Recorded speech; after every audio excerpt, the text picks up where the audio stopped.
Today I sit down and talk to GN. He's a Magic player who does some YouTube and Twitch on the side, and just recently hosted the Core.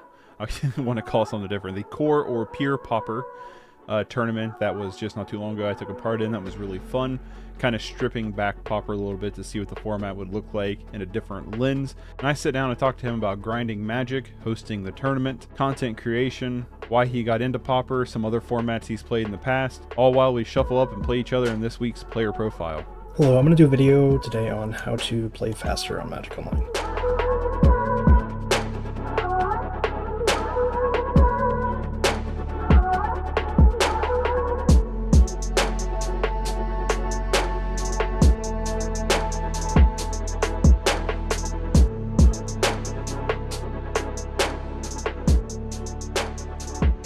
So today we got with us GN. If you want to say, hey, can you describe a little bit about what you do and who you are a little bit? Hello, I'm GN42 on Magic Online. I have recently started to make some videos and do some Twitch streaming, but I'd say like primarily I'm a player first and like a content creator second.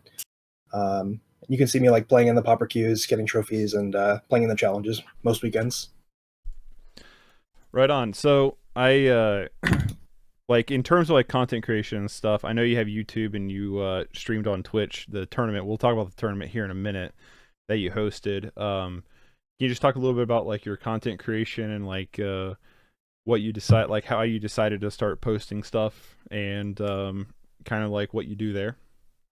Yeah, so I was playing Pauper. I started on Magic Online in like 2021, I think. And sorry, I'm playing the game. This is gonna be tough to do talking and playing at the same time. Yeah, so I started playing Pauper, and I was doing decently well, I feel like. Sort of like playing the challenges and leagues and stuff.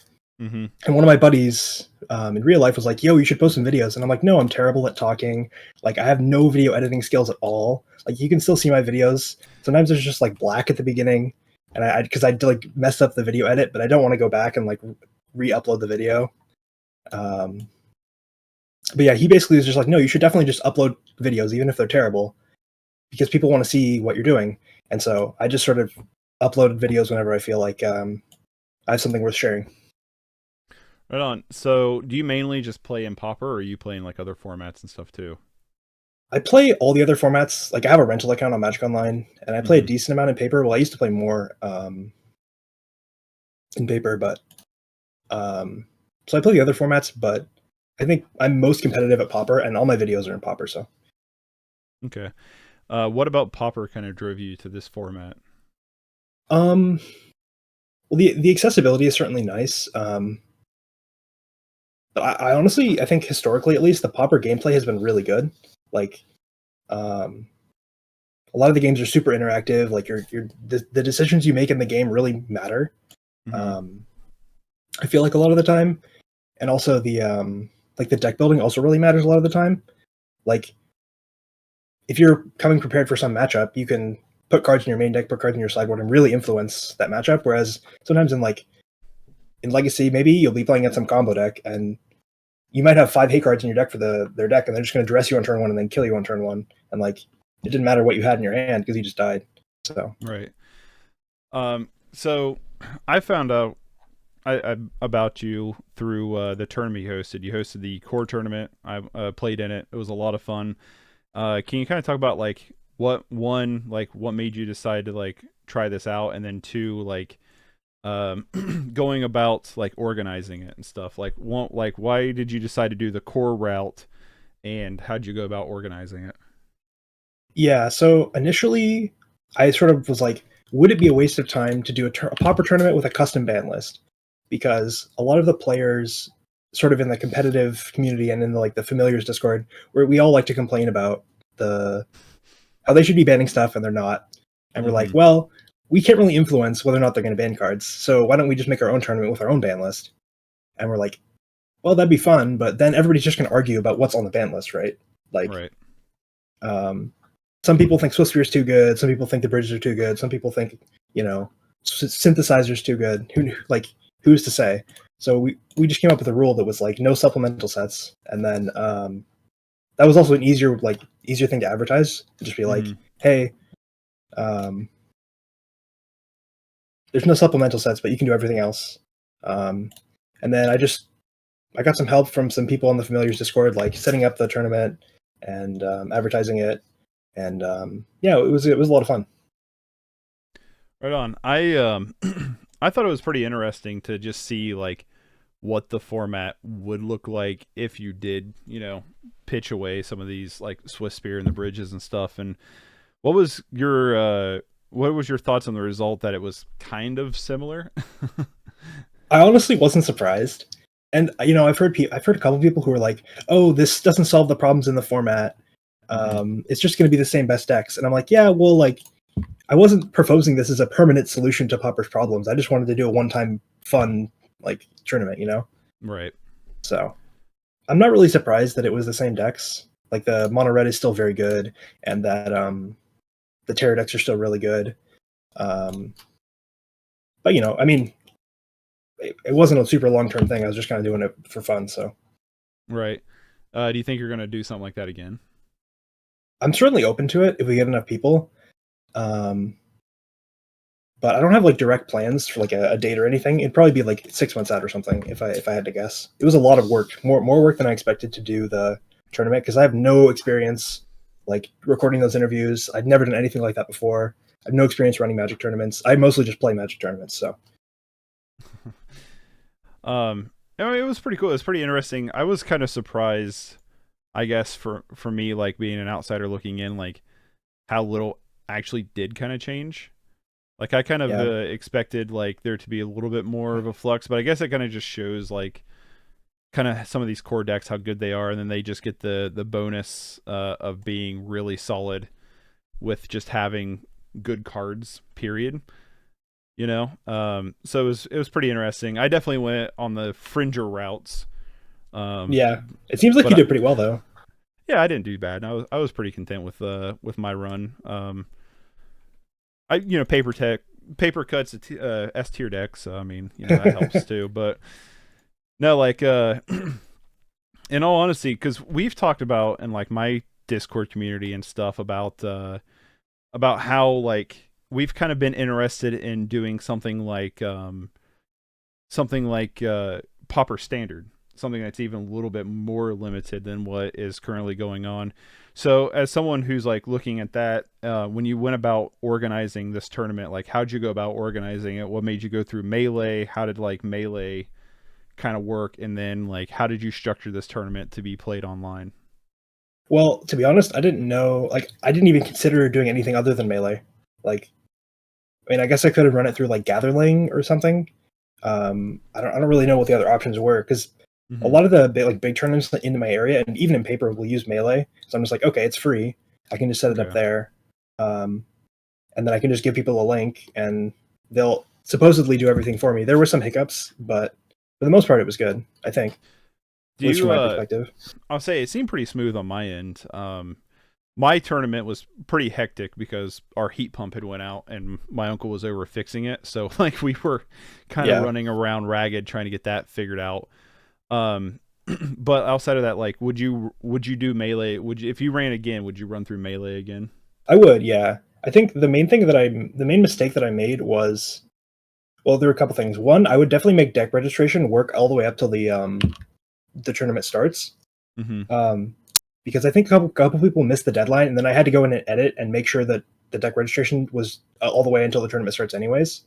Mm-hmm. Um, and then I would definitely the other mistake I made was for some reason that top eight didn't pair correctly. So like normally when you top eight the tournament, you get paired first versus eighth, second versus sixth, and it didn't do that. It just paired randomly, which was very weird. But other than that, it was great. Right on. I was kind of curious. So, Saden Rakin won, right? Yeah, Cali won. Yeah. I have a hard time like bouncing between his names. So I saw like if you look at the other list though, it says a mono black burn list one. I didn't get to catch the end of the stream. So what kind of happened there? Like, why are some of the listings saying mono blacks on top? Did Yeah, Callie I like think forfeit because where he put up some of the prize pool, maybe. No, I think that's the end of the Swiss standings. Oh, And then gotcha. if you go to the, I don't know. I think that's the end of the Swiss standings. And then if you go to the top 8, then you can like the last round of the top 8, you can see that Kelly won. But yeah, I don't know what to tell you there. Okay, I was just curious because, like, yeah, because I was like looking at the results. Heard everybody said Callie won. Then I was like, "Oh, this is saying this mono black burn deck won." So I was just curious, like, what was going on there. Um, so we saw how many signed up versus how many ended up dropping. So I think there were like 40 something players that signed up, like maybe 44. And then there were only like 28 players on the day of, which was less than I had hoped for, but also like out of the 44, but also, I was happy having 28. I mean, when this project started, I was expecting 8 people to show up. So, Mm-hmm. What made you set it to like? Did you have it lower than 60 something? What was it, 64? Did you have it lower than 64, then upped it after some interest, or was it always I just think I had open it to at 64? 32 and then upped it to 64. I wasn't super like I didn't have a super strong opinions on the cap or anything, but I didn't really Okay. want to do 7 rounds of Swiss. Like I wanted to keep it at 64 so that it didn't run too long. But other than that, I didn't have super strong feelings either way. Gotcha. Um, if you're like someone wanting to like put on a tournament, I guess the question I have for you then is like, how do you go about like, how does like the pairings and stuff break down, and how does like, so you have this many players, this is how many rounds you have. Could you do like a little bit of a breakdown, or did Melee pretty much handle a lot of that? Well, I just kind of know that off the top of my head because I've been playing a lot. So, like, Mm-hmm. the big thing is when you play Magic Online challenges, the difference between 64 and 65 players is the difference between 6 rounds and 7 rounds of Swiss. Okay. And then the difference between 32 and 33 players is the difference between 4 and 5 rounds of Swiss. I think no, 5 and 6, 5 and 6. But if you just Google MTG Swiss, how many rounds, it'll It's get all you there. there. I think I'm dead this game. Yeah, I was just a little curious, like how that, because like I've played Magic for quite a while too, and I guess I've never cared to like, hey, this is how this is set up. I've just always just been kind of like, hey, I guess we're doing this many rounds. You know what I mean? Right? Yeah, Kind yeah, of thing. yeah. I did get to catch some of the stream while we were playing. It was pretty cool to kind of see you bounce back and forth between it. Would you have rather have played in the tournament, or would you have rather done the commentary and organizing it? I honestly would have much rather played. I feel like I mean, I'd never done anything like that before, so I feel like Mm-hmm. my commentary skills are a little bit like sort of dry and monotone when maybe I could have been more emotive. But I mean, I it's think you all did good. like it's all practice, right? Like Mm-hmm. nobody ever gets good nobody ever does a good job on their first try, and you know, but I would have much rather played, I guess, to answer your question. But it was also fun to commentate, and I'm glad the event had to happen. So, or somebody had to run that event, I guess. Sorry, I'm trying to think what I want to do here. Yeah, I think you did a good job. I think it turned out pretty good. I was just curious because like it's like I was just because I would like to get into more like tournament hosting, and rather it be paper or online. I think it'd just be more fun. And I personally like I think I would rather commentate than play. You know, Yeah, yeah. personally. Um, but in terms of like, so we entered in the core idea to see what it would look like with some cards banned and stuff. I guess, do you think Pauper's in an unhealthy place currently? And two, do you think some of the cards excluded from, oh, that's gross, double sticker? Well, I don't have Do you another land in think, my hand, so yeah, but do you think, do you think like the core did kind of show, hey, some of these cards are problem cards? um, I don't think the core event really showed much because it's pretty low stakes, and a lot of people just kind of played what they wanted. So Mm-hmm. it's hard to dig too much into like the results of that tournament because I think a lot of people are just like, oh, I'll play mono black control or I'll play mono black burn or whatever, just whatever they think is fun, which I totally respect. I would have probably played familiars just because I thought it'd be fun. Mm-hmm. Um, So it's too hard to read into that. But I do think that in actual Pauper, there should definitely be some bans. But obviously, I'm not the one doing bans, so I don't really have a. You can't really influence that too much. Gotcha. Let's say that's what it seems to be like a lot of the discourse is like, all right, does this need banned? Is this like problematic and stuff? And it's I think there's some major power influence right now in the format that I personally don't like. But I think that's what a lot of it boils down to is like your personal like tastes, I guess. I don't think I'm gonna live for much longer. Let me see what I want to do here real quick. Guess I can play this. But oh,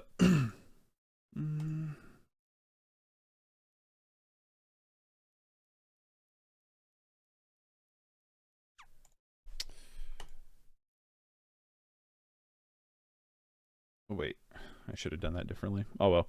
Sometimes it's like you try to like it's hard to like do both, like talk and It's really hard. Yeah. yeah. I played for the longest time without streaming, and then I started streaming and like trying to sort of articulate my thought process. And just adding that portion makes you play so much worse. It's incredible how much worse, like how hard Right. it is to stream and play at the same time. Yeah. It's pretty, especially when you're doing like this like interview style. Yeah, I'm dead here. Yeah. All right. Yeah, mono red's pretty good. Do you think sticker's a problem? Do you think it's a problem card? I'm not sure. I played against the card a lot. It seems very good, but it also feels very beatable. Like it's a 3-mana card that dies to lightning bolt. Like if you bolt it, they don't get the mana. So I don't know. It's true because it's not an ETB. It's got to enter the battlefield and then roll, right? It's got to enter the battlefield and then be on the battlefield when the trigger resolves. Yeah. Why do you think like they didn't do the why do you think they didn't do the like original like sticker route? I just think it's way too much work to code. You think so? Well, because they would have to code in all like this entire mechanic for like one playable card, maybe 2 playable cards, right? And it's just like a question of is it worth the effort for their company to do it, right? I don't know. Right. I would say yes, but I guess if you don't like, so I haven't really played any Pauper in person other than with my friends on our kitchen table style. It's not really like viable in paper around me. So if you're playing, I guess I don't really understand the stickers. I guess I've never really seen them in action. Could you explain a little bit like how the stickers work? I think I've seen the stickers like once in paper, so I'm gonna give you my best guess, but that's probably gonna be wrong. So my understanding is you choose, I think, 10 sticker sheets at the beginning of the game, and then before the game starts, you bring them with your deck, and then before the game starts, you shuffle them up and randomly choose 3, and then you reveal those to your opponent. And so you can choose any stickers from on those sheets when you play the goblin. Okay. At least that's my understanding.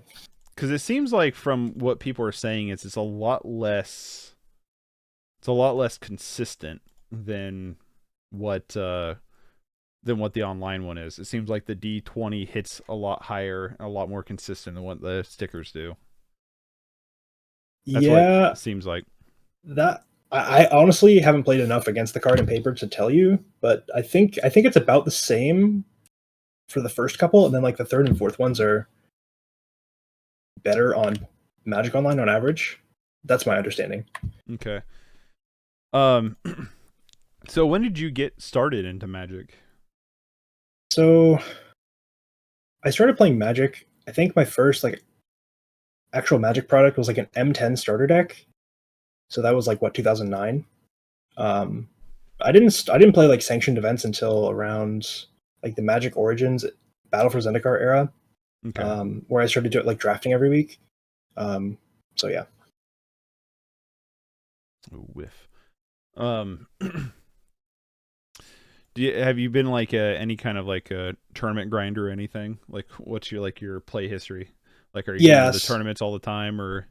So, I it's kind of kind of a long story. I mean, I don't play too many paper tournaments, but I definitely Hmm. would consider myself an online grinder. Like, I play in a lot of the challenges. I play in a lot of the leagues. I was trophy leader for a couple different seasons in Pauper. Um, so yeah, I definitely say I'd lean towards the competitive side of the game for the most part. Okay. Any big wins underneath your belt? I've won a challenge. I won like two challenges, I guess, and then split two more. I have probably like I don't know, maybe like 30 top eights or something in Pauper challenges. Um, I don't know, big wins. I haven't won any like pro tour. I haven't qualified for the pro tour or anything, so I'm not like a great player, but um, I do my best. So Better than what I'm doing. yeah. um, you want to target Thrabian Inspector there. Damn it. If you find a Dawnbringer, I don't know if you're running Dawnbringer Cleric, but that's gonna be really good value when you find that. I think so. I'm not super familiar with this list. Yeah. What do I want to do here?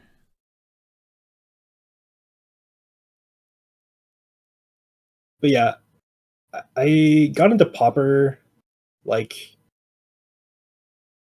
back when I think it's like Eternal Masters or something was the master set that came out, and there was a the Drake card was downshifted, the one that untaps 5 lands when it enters the battlefield, and I was like, "Yo, this is gonna be sick. It's gonna be broken," and it was super broken, and then it got banned like I don't know, like 2 weeks after it got printed, and I had bought the deck in paper. I wasn't playing on Magic Online at the time. Right. Um, I bought the deck in paper, and I was just like, I'm never playing this format again. I spent $150 on my deck, and it got banned immediately after. I was so frustrated, but the format's great. So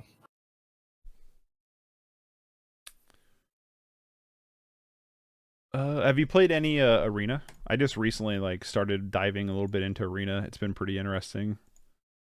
yeah, I played a decent amount of Arena when the Arena came out in like beta. I played a bunch of it, and then I played like a decent amount after it like officially released. Mm-hmm. But I'm not a huge fan of the interface. Like I know a lot of people really prefer the Arena interface to Magic Online. Um, but I actually think it's the other way around for me. And so I don't spend too much time on Arena or anything. It's really good for like limited, I think, but for constructed, I like want to play all the decks and I want to play all the formats, and I can't really do that on Arena very well. Yeah, I kind of feel the same way where I'm like, trying to debate here. All right, probably just. I just started to dive into Arena. I was like, this is kind of interesting, like what's got going on. I'm going to dive a little bit more into it, but I've also been kind of more about Magic Online. It's kind of interesting to talk to people and hear their splits on the two different programs. Some Yeah, people really like Magic Online and don't like Arena. Some people don't like Magic Online; they prefer Arena. It's pretty interesting to hear the two takes on it. yeah.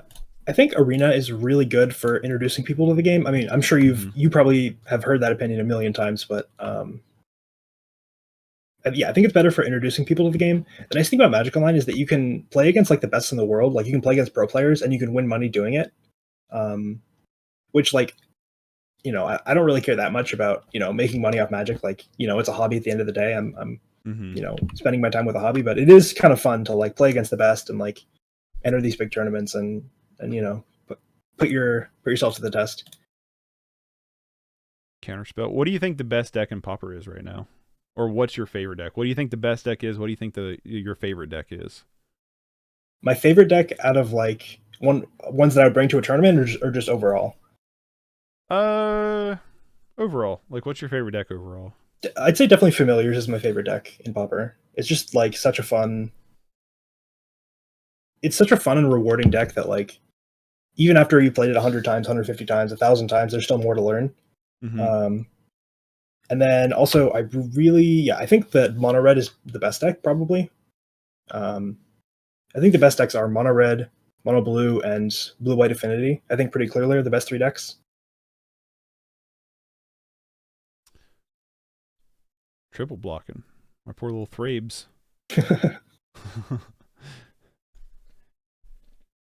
um, yeah. Sorry. Do you consider yourself more like a control player? Because you're talking about familiars. I see you're playing call gates. Do you like to lean a little bit more Definitely, into control? I'd like to say I can play anything. Like, um, I have top eights with walls, bully, affinity, and other stuff. But I definitely do lean towards the control route. That is for sure. Yeah. And why the blue control and not the black control? Um, you know, I guess it's just like how I was got into constructed magic. Like when I first started playing competitive constructed magic was with standard back in Mhm. like the Kaladesh standard where you'd cast like torrential gear hulk and stuff. And there was a sweet like standard deck that I played a lot. Like sort of the first competitive deck that I think understood at a decent level. And that was a blue control deck. And so I've sort of ever since then just stuck to that, even in like legacy and modern um, and pauper. Gotcha.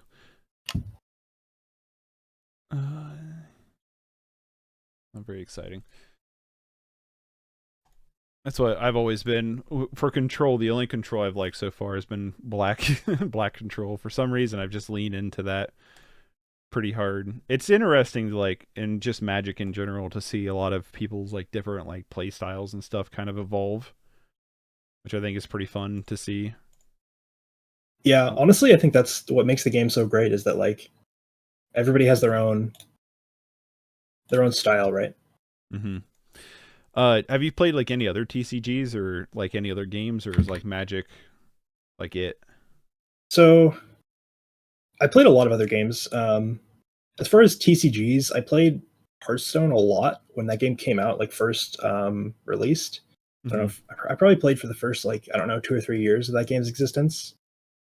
That game was really fun for what it was. As far as like mobile games, I think Hearthstone did a really good job. I played Legends of Runeterra for like maybe a month or two when that game came out as well.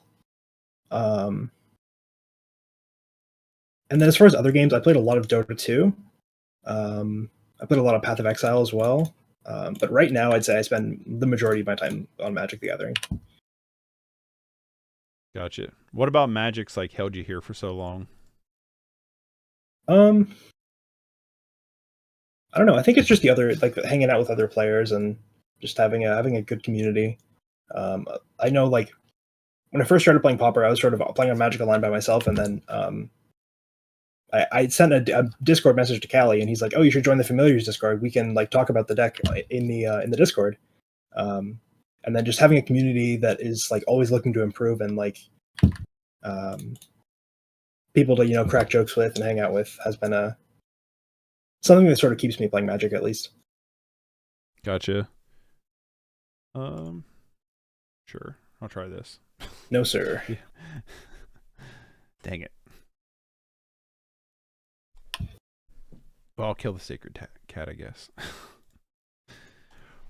I have some dead prismatic strands in hand. It's not going to do a whole lot. I don't think this matchup. I guess I could stop a No. Gates swing, but doesn't feel great. Yeah. Well, I'm just hanging out waiting for a brainstorm. Try this again.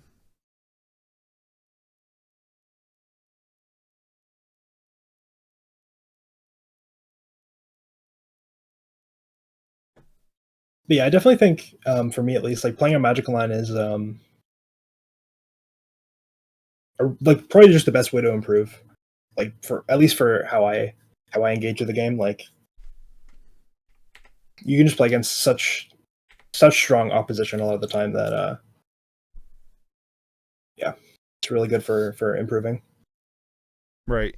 That's what like it's kind of interesting because like I used to go to F&Ms and stuff a lot, and then that kind of dried up around my area, and so there's not really like much viable paper around where I live, and so like getting back into Magic Online is really cool because you get to like sit across from like some really insanely good players, and then you go, all right, why did they trash me so hard?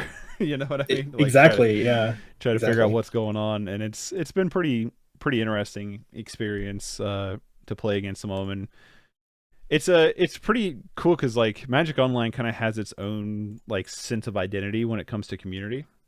Right. So like that's been pretty cool too to see something like that. Um,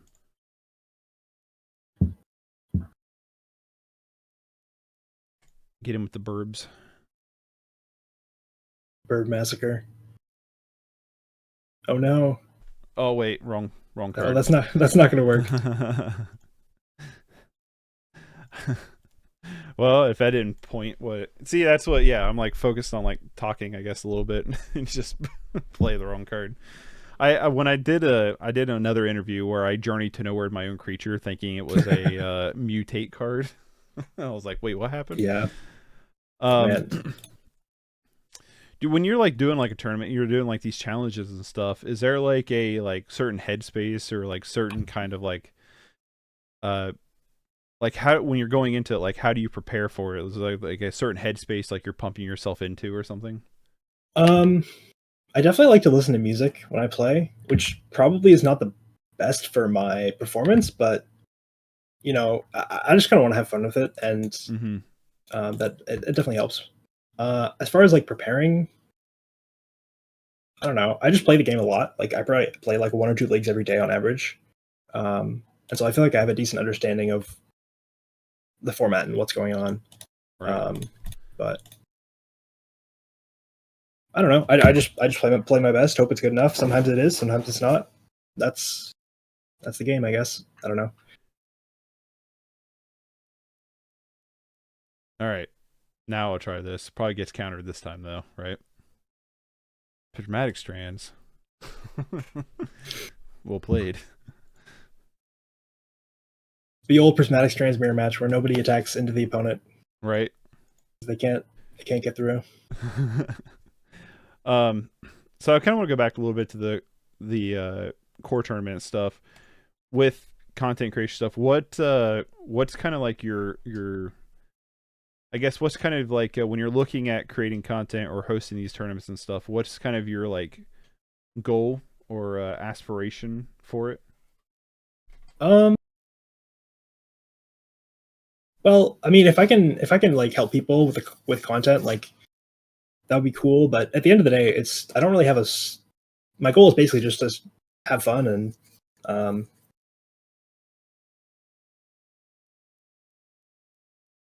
help people experience the game in the same way that I do. Like as far as like the tournament, let me think. It's hard. It's sort of hard to answer that question. As far as the goals for the tournament, the goals were just to sort of explore what Pauper would be like if there were no supplemental sets, and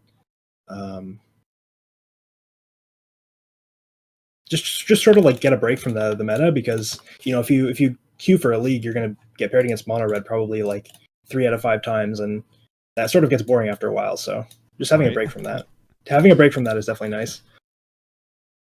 Do you think there's any like I've talked to other people where they've oh boy, there's the gates.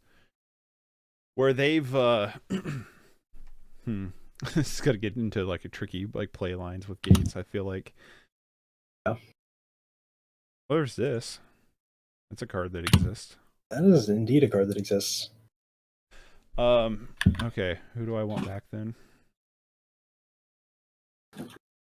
Get the Bugle Boy of Company B back. I have a question. I'm just like figuring out what's going on. Oh, no worries. Some people think like in reality, like you should. Ooh, okay. In reality, like you should really be playing a lot of like leagues. Like if you're in the tournament practice rooms, you're not really like getting much value out of that. And what are your thoughts on that? Should you be like grinding these leagues, the more hyper competitive space? Or do you think you can like grind and learn enough from I guess I can just tack with everything. Can you learn and grind enough from the tournament practice cues? I think it just depends on what your goals are, right? Like, I think you could definitely improve playing in the tournament practice room, but I don't know. I definitely think the competition is going to be steeper in the leagues. Like you play against the Brazilian grinders to do it for a living, and they're gonna whoop your ass if you're not careful. Sorry, can I swear? Or yeah, I don't care. I cuss all the time. If you're not doing something competitive, but And I prefer the leagues just for that reason because it's more competitive and you can make some tickets playing if you're winning and um, What's if you're like grinding these tournaments and stuff, what's like some like piece of advice to give to like players trying to like I guess get there? um well, I can give some advice, but I can't say that I follow it myself. I definitely think like let's say you're queuing for a league or a challenge and you lose the first two rounds. It's pretty tempting to just drop. And if you're going in to try to learn and try to get better, you should definitely just play out all the rounds. Mm-hmm. I have this bad habit of sort of dropping the tournaments when I'm not up for a top 8 or whatever, but I definitely think if you're looking to improve, then just like playing out all the rounds is really good for your improvement. Yeah, I have this like what is that card? Some I haven't new seen that one spice. before. Yeah, I haven't seen that one before. I think I it's good, but I haven't seen anybody else play it. Sorry, it what were you feels kind saying? of cool. That's a good question because I was like reading this under the gateway here. Um, what was I saying? It caught me off guard. I have this really bad habit where I will like no matter what, I will finish. If I paid money to get into a tournament, I will finish it out, kind of thing. I think that's a really good mindset. Yeah. But I guess it's that's just me. But yeah, I'm like really like all right, I'm gonna grind this out because I paid to get in. Why wouldn't I? Yeah.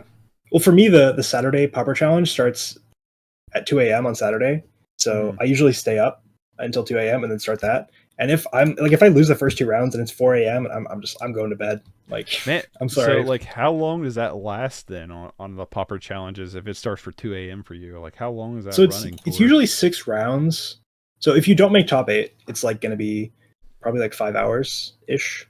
Um, but you drink some coffee and I really enjoy it. Like I wouldn't stay up to play the events if I didn't have a lot of fun doing it. So Right. Because man, that seems that's I don't I'm getting too old for that. yeah. Like, I don't think I can run that anymore. Um, but with like content creation and stuff, like what are you like I haven't got to dive too much into your content yet, and but I want to know you haven't posted like a ton of stuff. I guess like how often are you posting, and are you just like looking for like a good video? Is that like something you're looking forward? Just like you're just Um, trying to find like good content in that sense. well, I just it's sort of it's just for fun at the end of the day, and so I just don't want to upload content just to upload something. Mm-hmm. Um, but if I feel like I have a good, like for example, I felt like for a couple of weeks Walls was really good in the metagame, so I was just like, oh, I'll upload a Walls video, um, and that seemed to do well. But I just don't want to upload videos just for the sake of uploading them because like there's a million other content creators who do a great job, like you and Callie and whoever else who have like good editing skills and they are well spoken and like there's just so much content out there that I'd rather not upload just for the sake of uploading. Yeah, have a little bit more like less spammy and more like purposeful, I guess. In that Yeah, sense of like what you're uploading. That makes sense. Um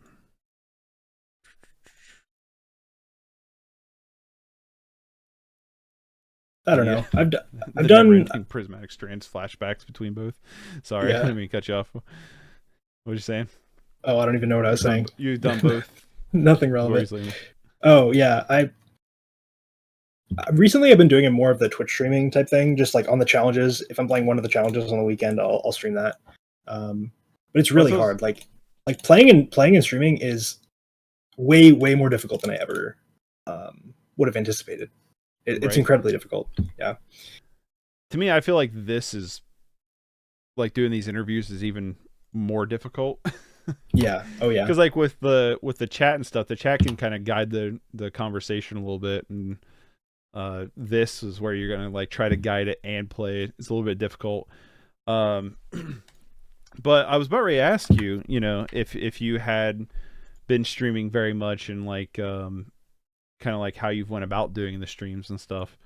So you're mainly just doing them on Twitch, or like, have you thought about like just uploading them like wholesale, or are you still wanting to have like more curated content? So some of my videos are just slightly edited. Like I'll edit out some of the time in between rounds, Mm-hmm. um, or I'll add like I'll record a thing at the beginning, just saying like, oh, this is my deck. This is why I chose X card, Y card. Um, I could upload them, but one thing is that I edit out like my what's it called? So I edit out my non-voice audio for the Twitch VODs so that I don't get DMCA'd. Like I like to listen to music, and so I Mm-hmm. have that turned off on the VODs. Um, and so a lot of times it doesn't. It's kind of weird to have me upload a. Um, how am I blocking here?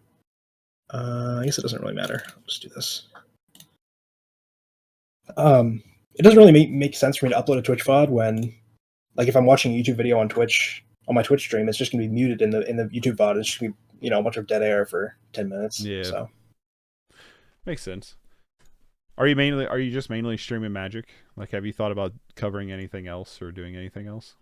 um, I certainly could stream other stuff. Like I play games, but um, I just like the only reason I stream is because my buddy was like, "Oh, people would watch you if you play. Like you're good." And Mm-hmm. I'm like, "Yeah, I'm all right," you know. Um, and so I feel like if I was to stream another game, it would be because I feel like I was an expert in that game, and I feel like I'm definitely not an expert in any other. Not that I'm really that great at Magic, but um, at least relatively, I feel like I'm an expert compared to the other games I play. Um, yeah, sure.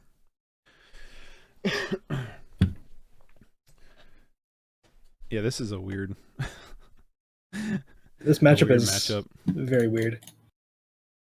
I can't believe you haven't gotten another. I can't believe you haven't gotten another Basilisk Gate yet, being 18 cards deep. Well, they're somewhere in there.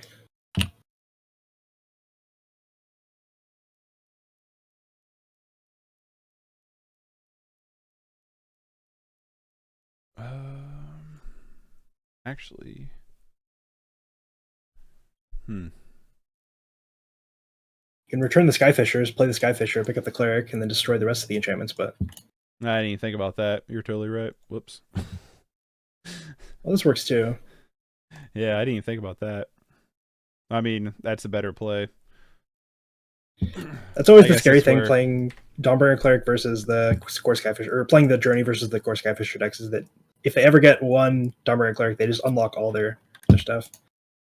Yeah, I didn't even think about that because, like, I don't know. I guess I've not played this deck enough to see that interaction, but that's definitely an interesting one.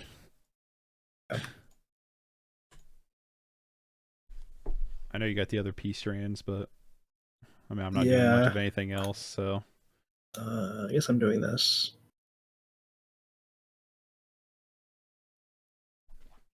What do I have in the graveyard even? Do I even need it? I probably didn't need to do this actually, but it's fine.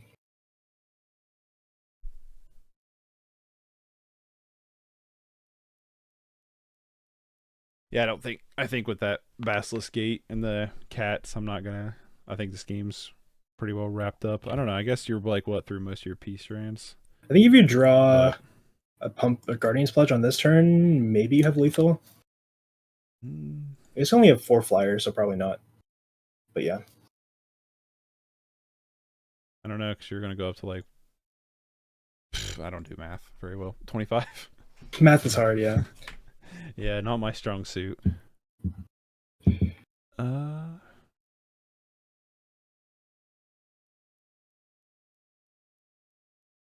all right.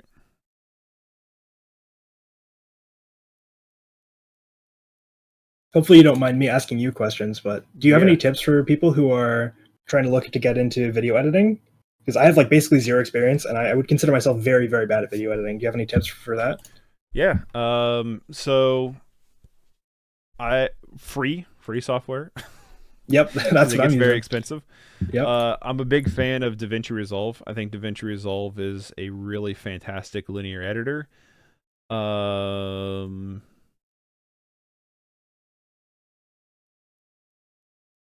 trying to debate what I'm doing here.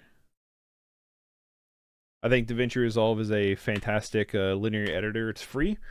The best thing I would do is just like YouTube a bunch of stuff. YouTube is just really, really strong of just learning how, stuff works out. But there's also like other tools you can use. Callie turned me on to TimeBolt, which is a AI editor that uses your audio line for video. And what it'll go through is it'll look for, you can set your parameters to be like anything that's negative 36 dB or lower, have this much buffer time between the left and the right scrub, and ignore any sections that are shorter than so many frames, and it will go through and cut all that out, and it just creates a natural like jump cut, which has been really solid, honestly. I've been really impressed with that program to really help up editing. But like when it comes to video editing, the best like thing is, one, YouTube a bunch of stuff. There's just so many great content creators out there who cover this stuff, have great tutorials. Find like one program and learn that one program really in and out. And then outside of that is the next thing is to learn how to do things as efficiently as possible, because video editing can take forever on learning how to can literally just take forever on learning how to how to speed, like how to cut things. So if you can find ways to speed up your audio like interface, like how, not your audio interface, your editing, god damn, my brain's not working. If you can learn how to speed up your workflow, it will go a long way in helping you out, because you learn how to interact with things so much faster. You learn how to get things done faster. And when you can be more efficient and you can edit a lot faster, you can create more content, and then it just kind of like hopefully snowballs for you. But yeah, in terms of editing, I guess it's a lot of it is really dependent on like what you want. So like for right now, it's been really, I think if I just attack, I lose a bunch of stuff. It's been really beneficial to just, for me anyway, to just use TimeBolt for a lot of things and lean into it, so I can have more things I can work on at a regular basis. But yeah, I would say if you're wanting to get into video editing, find a software. I personally really love DaVinci Resolve. I know David Royale uses it. I know, I think Propaganda said he's had some experience with it. I think he's on the Avid plan though. But you can use those programs to, oh, I'm getting crunched here.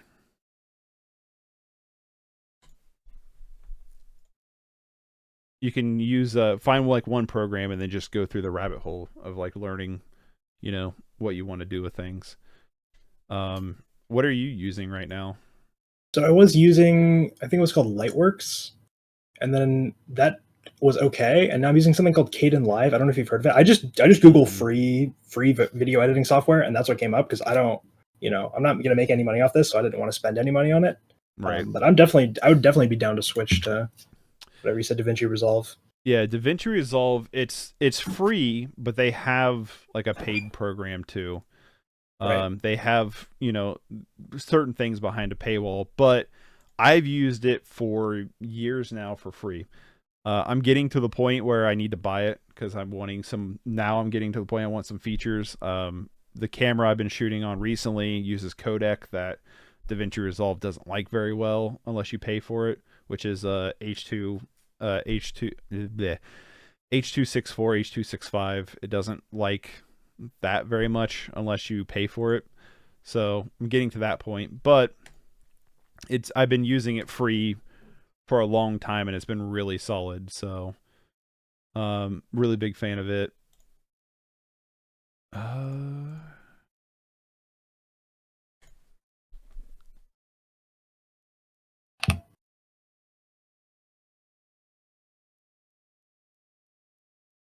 Well, you got 11 more turns until I deck out. I know. That's why I'm like, can I? You have two more basilisk gates somewhere floating around Somewhere, too, somewhere though. in there. But yeah, I mean, editing is a gross beast that I get why a lot of people outsource it, because I think for me, I love it. Like editing's my favorite part of the entire process. Really, I feel Um, like it's the most painful part for me. I don't know why I hit attack with all. I wanted to yield. I'm not attacking. Yeah, it's. I think a lot of people think that way too. For me, it's the. I would say there's some more boring aspects of the editing. Like if I were to take like a live stream like this, I do very little editing. I kind of add an intro and an outro, and a lot of it I like to leave untouched because that's the style I want something like this to be. But if I were, there's that third basilisk gate. But if I were to do, if I were to do like more heavy editing, like stuff like I've been working on a documentary for since April, going through the footage. So to me, the finding the pieces, cutting it together, and watching it become a thing is to me the most exciting process. But there's definitely some mundane shit when it comes to editing for sure. That's like, I just want this to be over. Like, let's get to the cooler parts. But Right. um, Yeah. how much like editing time do you think you're going into with one of your videos? You see, if you look at like David Royale's videos, he clearly like has it down. Mm-hmm. For me, I'm not really doing anything.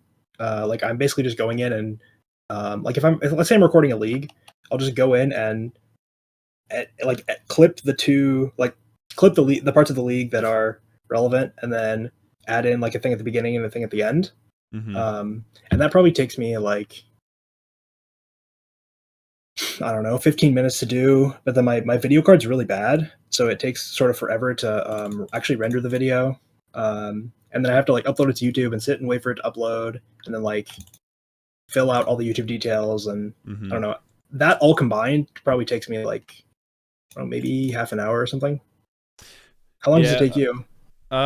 So it really depends. So like for magic content, I'm just kind of running it through Time Bolt, and that's mainly what I'm doing. So, and I will say this: if you want DaVinci Resolve, I'm dead here. That was just game one. That's crazy. Um, I'm kind of like, hold on, what am I doing here? I mean, if even if we go to game two, it doesn't really matter that much. Um, so yeah, for me, when it comes to editing, like it really depends. So like with Time Bolt, like so what I've been doing is I've been starting to stream a little bit more on Twitch. I wanted to see how the discoverability on Twitch would be versus YouTube. So I've been doing some time on Twitch, but I started beforehand taking my streams and editing them after I asked the community if they would want to see that, and they said they did. So I started using Time Bolt, and with just Time Bolt, just running it through Time Bolt, then exporting that as an XML over into DaVinci Resolve, um, just tweaking some things, removing the stream starting screen and stuff, uh, and then rendering out. Like rendering out is just an auto process that takes like 10 or 15 minutes to render out. But outside of that, the actual editing for like the video that will be uploaded today, that was Monstertron, that was yesterday's stream.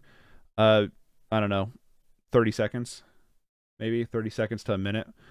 But when you look at something like on my other channel that I cover like a lot of movie stuff, or even the video I did recently, which was where I took a challenger deck through a Pioneer tournament. I'll use that one for an example because that one was pretty heavy editing. That was like 2 weeks of editing. Crazy. Going through the Yeah. footage, putting everything together, organizing it, doing the voiceover work, finding the music that I wanted, blending the music, adding in the micro transitions or the overlays and stuff. Yeah, it was about 2 weeks of and I don't do this full time. I work a full time job. I work 40 hours a week, and sometimes on weekends. So to like sit down to do that, and I'm streaming on top of it, it was about 2 weeks because I take YouTube. I'm taking YouTube kind of like serious because I want to get into this space and as like content creation. That's something I want to do. Um, I don't even know what to cut here. Let's just do that, I guess.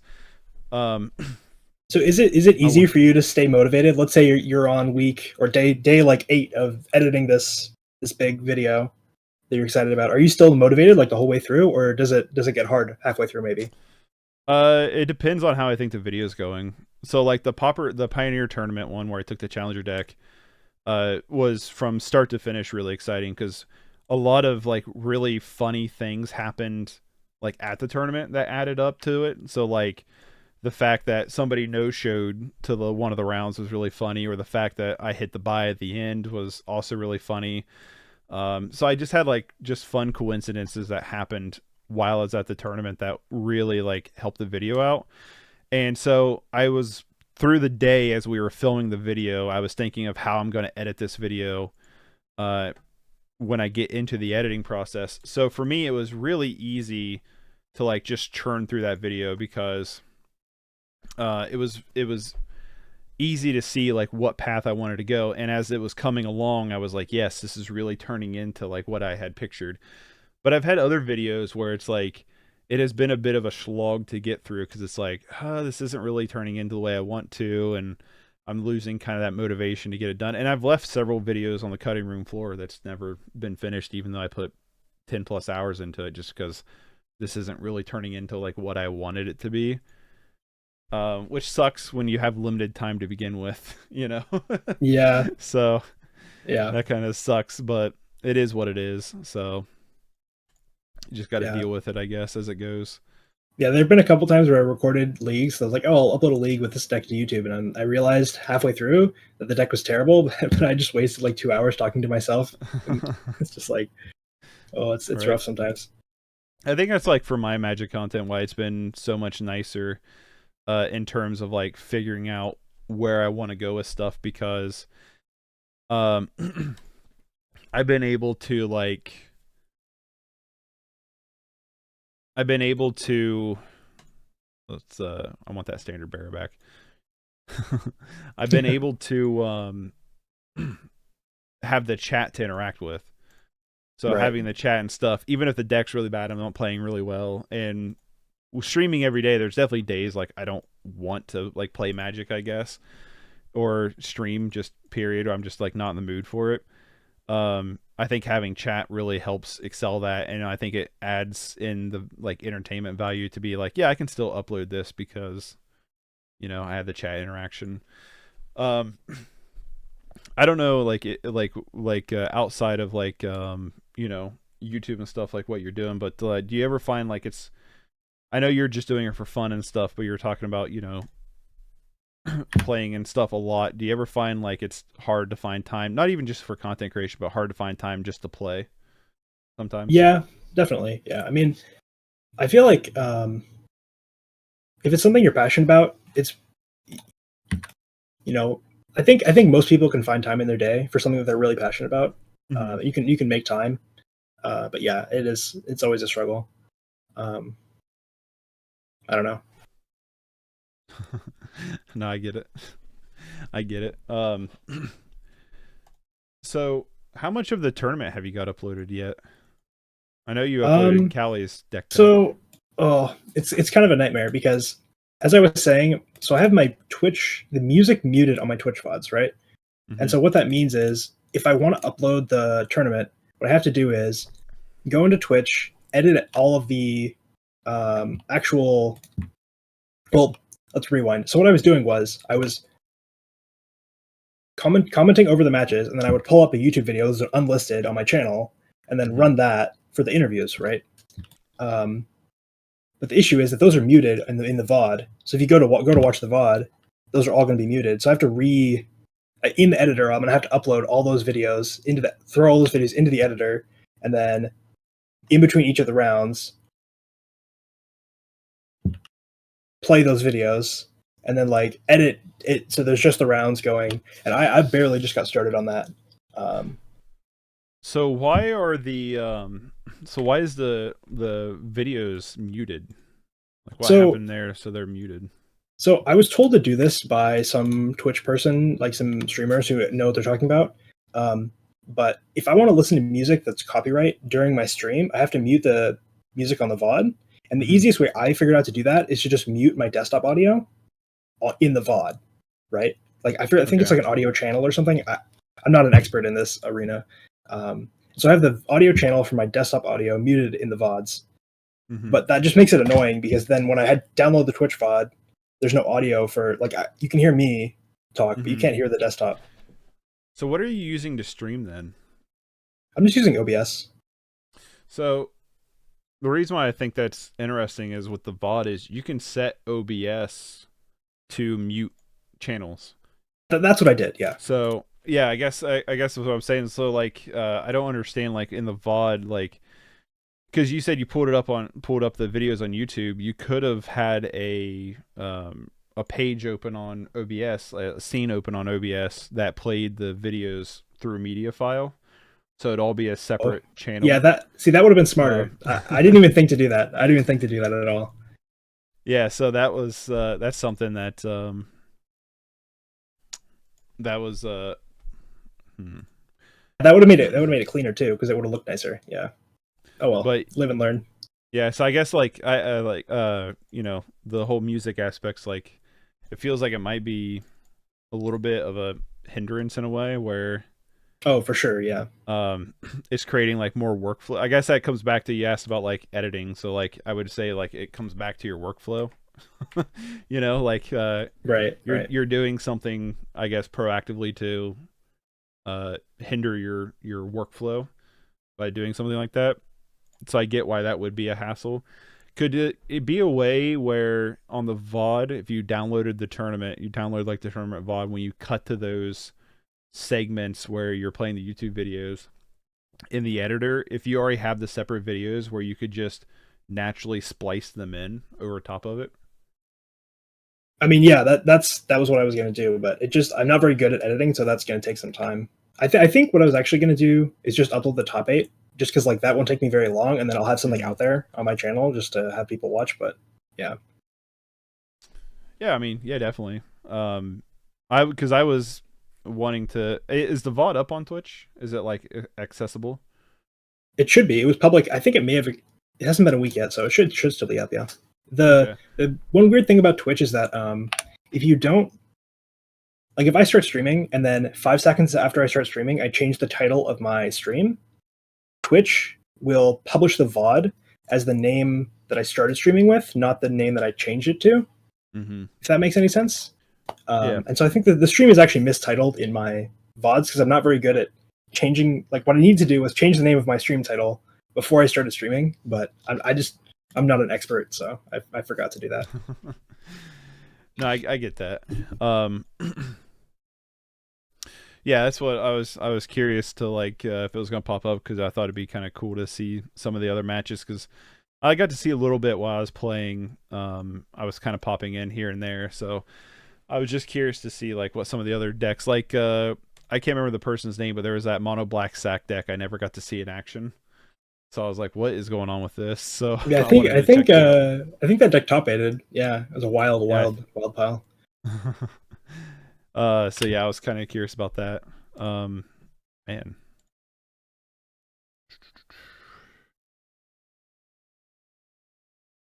I'm gonna time out for sure. Oh, it's all good. I'm gonna put up with a good fight a little bit till it does time out. Do you ever try to play to time, or do you think that's a valid option with Magic Online? Is playing to time? Yeah, I mean, I'm not doing it here. We're just doing it for fun, but yeah, I mean, especially in the like higher stakes events and the challenges and stuff. I actually had one match where I was playing Familiars versus the Black Green Gardens deck, and that matchup was really bad for Familiars, and they had me totally dead. But their clock was really low, right? This is a win and in for top 8, by the way. So we're both like X and 1. So the winner of this match goes to the top 8, and the other doesn't because we both have bad breakers. My opponent has maybe 10 seconds left on their clock. I'm at, I think, 1 life, and they have like 6 creatures in play. I have like 3 or 4 creatures in play, and I like press 6 to pass to them, and I also have 0 cards in my deck at this point. So all they have to do is just pass back to me, and they win. But what they did was they attacked with their whole team. They just right click, attack all, and then what I did is I double blocked each of their creatures. Which I don't know if you know this, but when you double block on Magic Online, it gives the opponent priority again because they have to order each of the blockers. Yep. And just the act of me double blocking their creatures timed them out and won me the match, which was like completely insane. But so I mean, it's just part of the game. Like there's some like groups of players who think that like time is a resource on Magic Online, and they're going to use 100% of their like basically if they're not using all of their time, then they're probably not playing optimally. Like they could use more of their time and play better. And those players are kind of frustrating to play against because they're going to use 100% of their clock every single game. But right, it's more power to them, right? Yeah, because it seems like it's a little bit controversial if it's if you're going to lose, should you scoop? You know what I mean? It feels like that it's a little controversial. Some people have different opinions on that. Yeah, see, if I do this, yeah, it's going to make you now you have to order them, and now you're going to die. Aha. Yeah. So because like to me, it's like I kind of have the opinion. It's like, yeah, I get it, but like if they can't close the game out on the time, that's it's kind of on them a little bit, but. I also don't prescribe necessarily to like let them like if they're playing some kind of infinite combo deck. I'm not going to be like I'm just going to sit here and let them do this forever kind of thing. But yeah, and I mean I played familiars for the longest time, and like the opponents almost always try to time you out, and you just got to live with it. Like if you're playing an infinite combo deck and people aren't scooping to you, then like that's what you signed up for, right? So right. But at the same time, like, I'll scoop to someone. I'll never scoop to Infinite Life though. That's not a win con. Oh yeah, for sure. Infinite Life's not a win con. But also I forget, somebody told this to me, explained it in this way, and it made a lot of sense to me. Like if you see Magnus Carlsen playing a Blitz tournament versus Hikaru, I assume you know chess players, and one of them times out. Okay, so let's say they're playing a 1-minute game of chess where each player has one minute to play the match or the game of chess.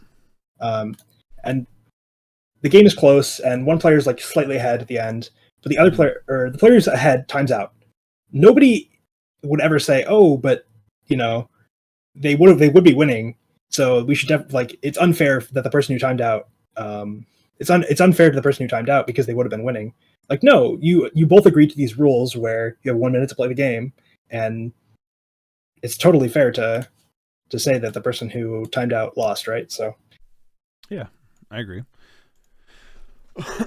I'm gonna play. Sure. I'm gonna play the deck that I ran for the tournament. So. All right, I'm ready. Might not be great against glitters, but we'll see. Well, you got removal, so there's that. I gotta have it in hand. That's the thing. Do this. No, that's not what I wanted to do. This is still cord. I need to change it to where it's not cord though. I changed it to be cord and I haven't changed it back yet. I do like the idea of cord. Do you think it's like in Magic in general that I know a lot of people complain about, the current state of the format, the health of the format and things like that. Do you think it's with Magic being the way it is, it's in a spot where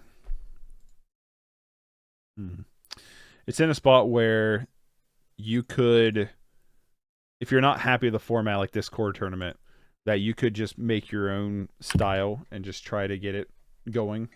Like, obviously it's going to be hard to get community acceptance if Wizards isn't behind it, but like you could just be like, well, I'm not happy with the way the current format is, so like me and my group will just play this format instead. I mean, you can do that. The issue with that is that, like, I think actually Magic gets a big benefit from having formats that large groups of people play, because then you can have big tournaments, right? And everybody's playing the same format, and you can have conversations with people across the world. Like, have conversations with people from Italy, Brazil, Japan, or whatever, and we all can sort of bond over the same shared format and like share ideas with each other. So I think there is something to that. But also, if you're not having fun and you want to do something different, like just do something different. I don't know. There's no one stopping you. True. And that is sort of a funny thing. Like, you know, I've definitely complained quite a lot about the current state of the format and the state of the format in a lot of ways. But I'm still playing at the end of the day, right? So right. I can't hate it that much.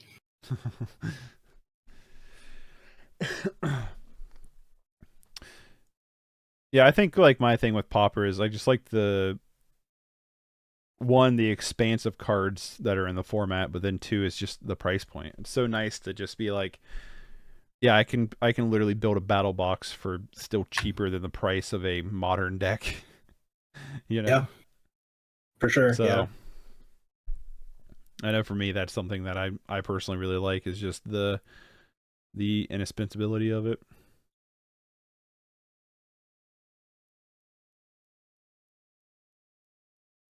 Yeah, it's definitely solid. And the pauper community has been really good, at least in paper. Oh, I forgot about that. Or people will just like loan you decks. I mean, even for other formats this is true, but I was playing this big modern event that it was sort of near my town, and I drove like an hour away to play in it. And I didn't do very well, and I dropped. And I was like, oh, there's some pauper side events. I should play in those. So I signed up, and I realized I didn't actually have my pauper deck in my bag. Like I had forgot it. And I just went up to this guy. Like I messaged somebody that I knew was there that I'd met online, and I was like, "Hey, do you happen to have any extra pauper decks?" And he's like, "Yeah, I have like these 6 different options you can borrow." And he was super cool. And like that, I don't know. That was really a testament to how good the pauper community is, that they're just willing to like loan them out. Loan them out. Yeah. Yeah, I get that. Yeah, that's like I started playing Pauper and Magic Online. I was like, I want my friends to play this. So I was like, maybe if I just build decks, they'll convert a little bit. And I've gotten some of them. I got one of them who's holding out, being like, I have expensive cards I want to play, but I get it though. Yeah, I get that too. I will say for playing paper Magic, it's a super big cheat code if you have friends with cards, because you can just borrow their cards and like they don't lose anything. And then it's sort of nice when you have cards, you can loan them out to other people, and sort of everyone benefits. Yeah, like when we went to tournaments and stuff before, we've like actually when Apex had me out, I had a buddy and my cousin went with me, and we all were like borrowing cards from each other to like finish out decks and stuff. Yep, so. That's the way to go. Yeah, it was fun. Oh wait, I gotta tap black for that. Yike! You got quite the board there, my friend. Indeed. Do you have a sweeper? No. If you cast what's it called, the 2 damage sweeper here, be pretty good. You got the glitters. I got the glitters ready to go. Yeah, I'm gonna say I ain't got it. I just got it. I just drew it off that Sign in Blood, but well, yeah, you don't have the justice. You're playing a core pauper deck, and I'm playing a normal pauper deck, so the yeah.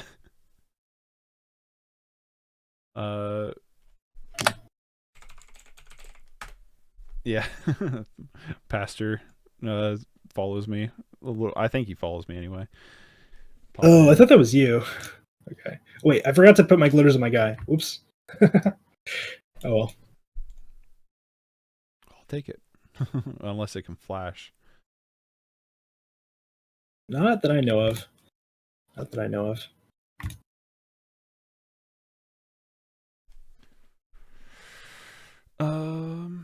Well, hit it with the desert.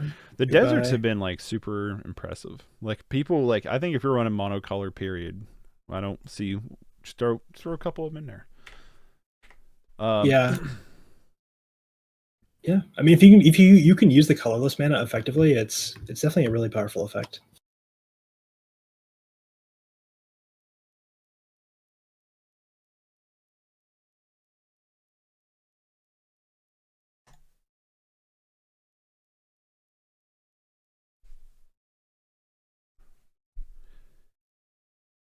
Got the counter spell. Well, I have to use 2 of them, I think.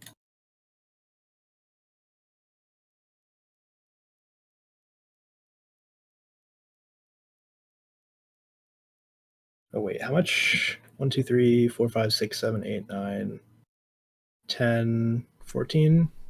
Oh. I was thinking I could just let this resolve and then kill you, but there's not enough damage. Boo. All right, I'll scoop to that. That was my big brain play for that. If you got Oh the man. glitters, um, I don't even know what you bring in for this matchup, other than just because yeah, I don't have like arms in this board wiper side, but I guess I have this. Um, so when it comes to sideboarding, I've asked a lot of people because I think sideboarding is one of the most intricate parts about Magic. So I've asked a lot of people this on their opinions of how to like sideboard, what to go, like how to go about it. What would be some of your advice or tips on sideboarding? Um, yeah, sideboarding is really hard. Um, one thing I'd say is that like the way you sideboard really depends on the type of deck you're playing. So like I'm playing a like linear deck, and my Mm-hmm. goal is to just kill you as fast as possible. And so, sort of the way I look at it is if I'm in doubt when I'm sideboarding with a linear deck, I just make no changes. I'll just submit the same deck again um, if I'm not sure. But if I'm playing like an interactive deck, one heuristic I usually use is let's say I'm playing like um, familiars in Pauper, right? Familiars Mm-hmm. has like sort of core engine of draw and then has some interactive spells. And if I'm boarding in interactive spells, I probably want to board out interactive spells so that my deck functions, right? Because if I board out all my card draw and I board in more interactive spells, I'll interact with you a couple times and then I'll run out of cards. Or if I board out my um, like if I board out my all my familiars for more interactive spells, I'm not going to have the mana advantage to actually win. So I don't know. Those are a couple of things that a couple of heuristics that I use, but who knows if those are even correct. Right. Because yeah, that's what it always seems like. That's the topic is like, how do you go about sideboarding? What do you do to like prepare for sideboarding? And it's a pretty interesting conversation because like sometimes like I know me like sometimes I over sideboard or sometimes I maybe miss something in sideboarding or it kind of comes in that fine line of like, all right, how bad do I screw up my deck? Yeah, By sideboarding like this. Um, yeah.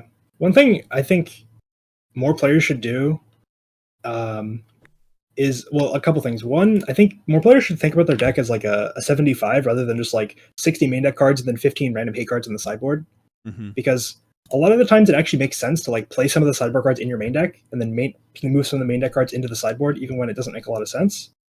right. Um, so like for example, right now in Coggates, I'm actually playing the Guardian of Guildback in the sideboard because I think it's bad versus the like best decks in the meta right now, which are mono red and blue white glitters.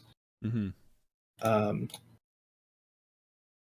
and then also one thing that I started doing is actually making spreadsheets. Like if I'm playing in a tournament that I care about a lot, is I'll just map out all the like in and out for my sideboard to make sure that there's no obvious holes. Because sometimes you'll have a deck and you'll just have dead cards in some matchup, but you won't have anything to bring in, and that's like a pretty big disaster.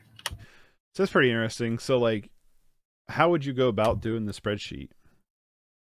I just have a spreadsheet like formatted and made up, and then I'll just put in all the cards and then just go through and be like I'll type in all the matchups that I expect to face in the Mm-hmm. tournament, um, and then just write in all the cards I want to take out and all the cards I want to add in, and then the spreadsheet will just calculate like okay, in against mono red you have 20 cards to bring in. Well, you can't have 20 cards to bring in. You have 10 cards to bring in and only 2 cards to bring out. So is that because my deck is built wrong? Like Mm-hmm. I don't know. Sort of ask yourself questions from there. Gotcha. Say, because that's what I've never done like a spreadsheet. I've never done because I know like David Royale will. He'll do like sideboard guides. I think Callie does for some of his certain decks. And it's like I've never like looked into that prospect because like I've always just I guess I've had the philosophy is like I have a 60 card deck and then I have 15 cards that I'm going to utilize to hopefully edge my bets a little bit against certain decks that I'm bad against. And my sideboard choices are going to be a little bit connected with how like my deck plays, I guess, if that makes any sense. Like, Yeah, how is this card going to be a little bit better for my deck versus this other card? Um, yeah. One thing I think that that's really good here. One thing I think that not enough players do is that sometimes it's worth putting cards in your sideboard for good matchups, mhm. because the goal of your sideboard is just to give you the most equity across all the matches you're going to play, right? And so sometimes it's if you sometimes let's say I'm playing. What's a good example in Pauper?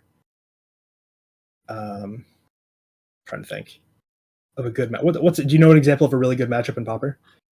A really good matchup, probably. Hmm. Maybe like mono red versus Ponza. I don't know. Maybe that's maybe a Yeah. bad example. But like, Or like I like personally like probably like a Gardens versus Bogles kind of thing, where you have like a sure, lot of yeah, edict that's effects. that's actually a really good example. Yeah, because like if you expect to face Bogles in most of your rounds, then it might be worth it to play Edicts, even if the matchup Edicts in your sideboard, even if the matchup is good, just to make it even better. If you expect to face Bogles like 3 or 4 times in a tournament, right? Mm-hmm. That's what I felt like. I kind of feel like that's what I kind of did. Like I kind of not kind of did like with Bogles. Like I have a lot of like edict effects in this deck to deal with like cards like Bogles, but to just like figure out like what I'm doing, what my matchups are bad against. Like, are they going to be able to spam out, a lot of enchantments? And if so, like, how do I deal with that? Because I don't have good board wipers and things like that. And so, and especially like 8 rack, it's probably the deck I play the most. One, two, three, four, five is it's very meta dependent. So like for me, I find like, all right, what's my matchups I'm bad against? Well, I'm bad against Tron. Uh, the the matchup against Scam is pretty sketch.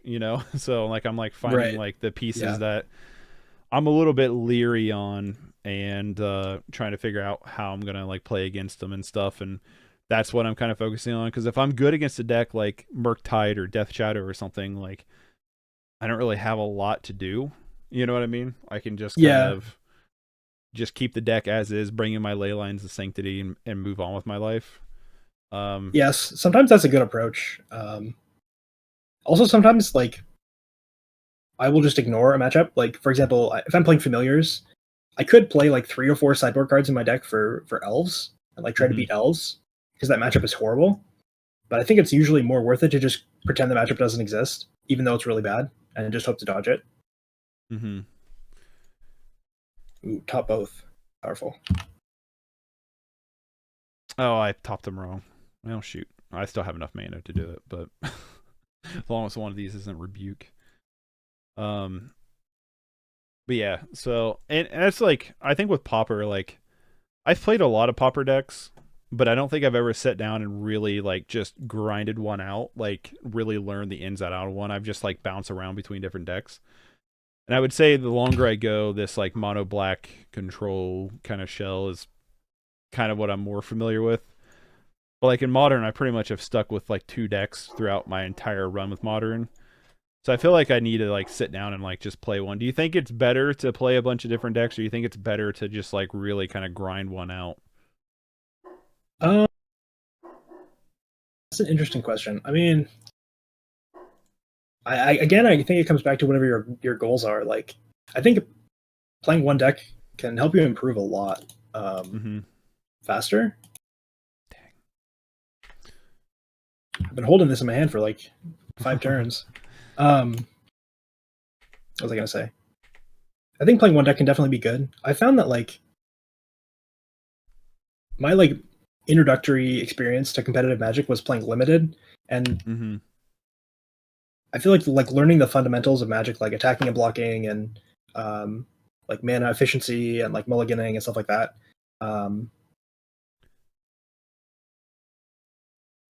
I need to finish my thought.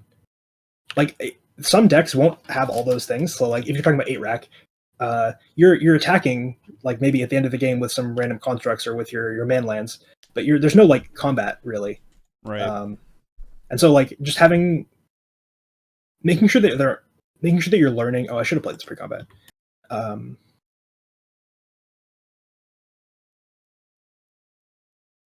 No. I'm just doing this to save some it doesn't life. kill it. Okay. I'm sort of fumbling over my words here, but one problem that I got into is that I really like control decks. I played a lot of control decks, but I didn't really learn a lot of important skills playing the control decks. Like I learned stuff like mana efficiency and like sequencing my cards and like when to hold up mana and when to pass, and like I didn't really learn like how to determine what accurate attacks and blocks are. Mulliganing, like a lot of the oh no, a lot of the skills you learn in a control deck aren't the same skills you would learn playing an aggro deck. So I think like if you mix it up, it'll start to help you improve. But you know, yeah, that's what I feel like. I don't know. For me, like it's fun playing a bunch of different decks, but like I feel like for me to actually like see play lines a lot better, I need to really like grind one down. If that makes any sense. You want to do one more? Sure. Let me see if I have another deck. Yeah, I got one more. That's what I'm trying to see what I want to. What's in this list? I recently cleared out my deck library, so all I have are like the most recent competitive possible decks. I need to do that. My library is so jumbled. It's like hard to find stuff. Yeah, I learned that you could delete more than one deck at once. Like I learned you could like shift click in this deck menu, and I was like, oh my god, that saved me like probably 30 minutes of time because I used to have like so many decks I could scroll for a while. Right. That's why, yeah, I got a lot to scroll through too. That's it's been it's been a lot. You know, we talked a lot about pauper and stuff. Ooh, God, that's a bad hand. But what are you like currently playing any other formats like right now, or are you still just mainly in pauper? Because I know we talked about you have played other formats. Yeah, so currently I have in paper I have a modern deck built, and I'll occasionally play limited in paper. But then on Magic Online, I'll just sort of play whatever I'm interested in at the moment. So I mostly play pauper because I think that's the format I'm the best at. But I'll play like vintage challenges sometimes. I'll play modern leagues, modern challenges. The only format I don't really play on Magic Online is Pioneer. Like I've tried that format and I'm really bad at it. So I'm sort of focusing on the other stuff. But that's pretty good. What are you playing in these? Like if you're running like modern, what are you playing in modern? In paper, I had Murktide built, and I'll sometimes play. I mean, I have a rental account on my for Magic Online, so I'll just play whatever I think is good. But I generally lean towards Murktide and modern.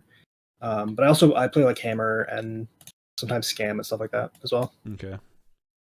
Yeah, I still really like modern. Like I definitely like. I think Scam is annoying, but like I don't think it's like the end of the world.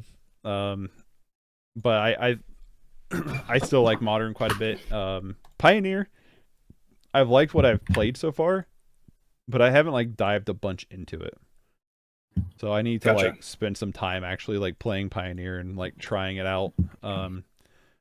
But with like where I've kind of dived into Arena, one of my favorite aspects of like playing Magic is this is something me and my buddy used to do is like we would always go out and we would get like the newest like starter decks or the dual decks they used to have, and we would just play those against each other. And Arena has like some setups that are like that, and I don't know, like to me that's like the super fun version of like how to like play Magic in a sense, where it's really fun doing that. Are you gonna snap all my stuff? I probably should have used these on my own main phase, but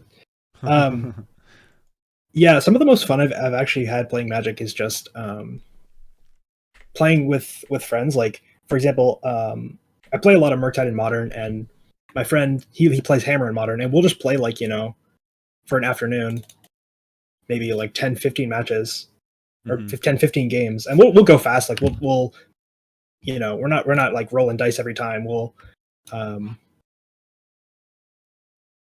shortcut a lot of the time consuming stuff like shuffling, but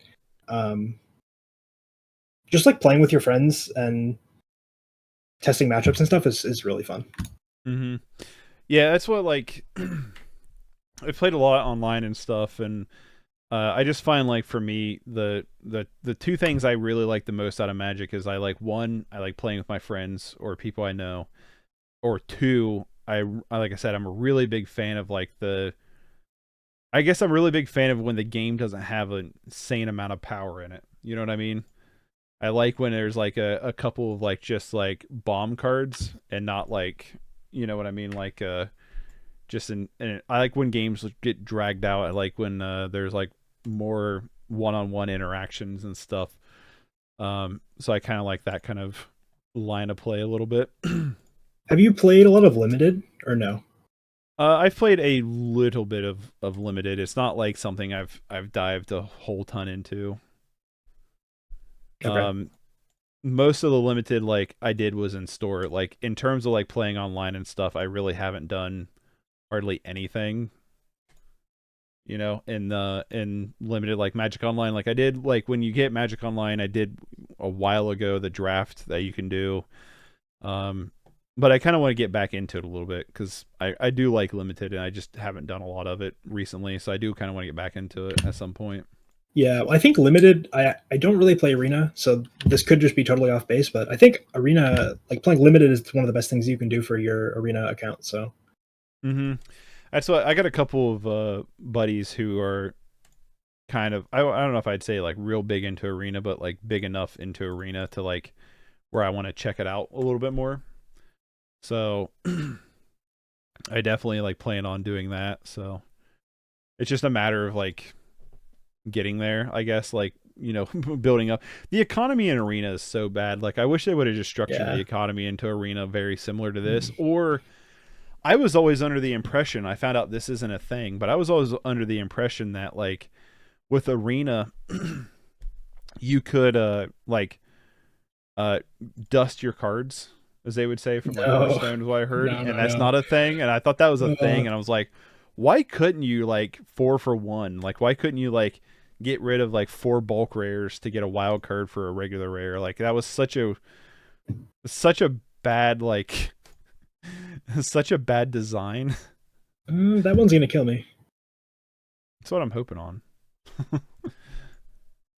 I actually know the top card of my deck, so you got me. All right, cool. um, Um, yeah, the arena economy is so. It's not my favorite. I'll put it that way. Not my favorite. yeah, that's what I've been kind of like. That's the one thing that I've been like. That's kind of not a big fan of how they have that set up personally, but otherwise it's been kind of fun so far. I feel like I'm in like probably the minority saying this, but I kind of like the battle pass thing they have going on. Like I like the challenges to go through. I haven't bought it yet. I'll probably wait for the next season, but I like the idea of like grinding through it. Like I do the Fortnite battle pass too. um, as long as you can like go infinite, like if you just gain through and you get the coin back to rebuy into it, like it's just a one-time thing. I'm a fan of it. If I got to rebuy it constantly, I don't know, but um, I kind of wish like Moto would do something like that where they had like, I guess you have the leagues you can go through. But I kind of Yeah, wish the prize pool was like I kind of wish structured a little bit more like Arena. yeah. I think they did a I forget what it's called, like a poll recently, and one of the Mm-hmm. things that they suggested, the Daybreak did, is that they suggested, like, or they asked, would you be interested in buying a battle pass for Magic Online if we did that? So it's possible that that's the thing that will come to Magic Online, but It'd be kind of interesting. I don't really know Um, how they do it. But I guess I'll ask you this too. Ooh, this bad hand. Is paper very viable in your area? um, it depends what you mean by viable. I have to drive like minimum 30 minutes to play if I want to play in paper. Mm-hmm. Um, and then oftentimes it's like, okay, I drive for 30 minutes. There's no parking. I find parking barely, and then I get set down, and then I play like a 5 minute match, and I die on turn three, and then I'm waiting for another 40 minutes for the next match. And like paper Magic is great, and interacting with friends is awesome, but there definitely are some frictions there for paper Magic. Right. That's what that's what like for me, we used to have 3 LGSs. 2 of them went under. We have one who at this point wants nothing to do with Magic other than to sell sealed products. Um, so actually, I just found out a local bookstore has been picking up a little bit of the slack on hosting some events. I think they do it like midweek. I'm not entirely sure. Wow. But yeah, so like for like me, if there's like zero paper Magic unless it's like me and my friends getting together, unless I want to drive an hour plus. That And does where I not work, yeah, sound it's good. not. No, and so also for me, I work nights, so I got to find something on the weekend if I want to do it. So paper Magic just hasn't been very viable. Um, but I would like to. I don't know. It kind of sucks not having it, but that's kind of the case here. Um, hmm. It's like, what's the odds this gets countered? Probably pretty good. Do I have Force Spike in my deck? Let me look. Forget. I do not. I was like, just gotta use good old counterspell, I guess. Um, but like, how are you like? So you're mainly just playing Magic Online, then you're not doing like a ton of in paper, or are you still like Yeah, playing in paper pretty regularly? I used to do paper like once a week or maybe a couple times a month. Now I'd Mm-hmm. say it's more like once every month or two. Um, I definitely would love to play more, but it's really time consuming to be like sleeving up your cards and then like always having to buy new cards Mm-hmm. and drive to a place and like um, I don't know. Paper Magic is fantastic, but it's definitely um, it's definitely expensive and time consuming. So I don't do it quite as much as I'd like to. I know for me, like I've played paper Magic. Um, I'm debating what I want to do here.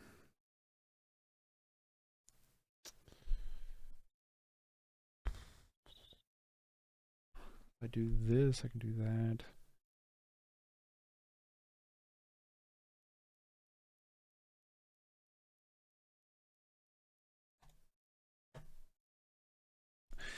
I know for me, like with paper Magic, like other than playing with my friends, I think I've been to 3 story events in the past. I don't know. I don't know how long. Like I think the last story event I played before I took the break in Magic was Dominaria pre-release, and then I think I played 3 story events since then Wow. in paper. Yeah.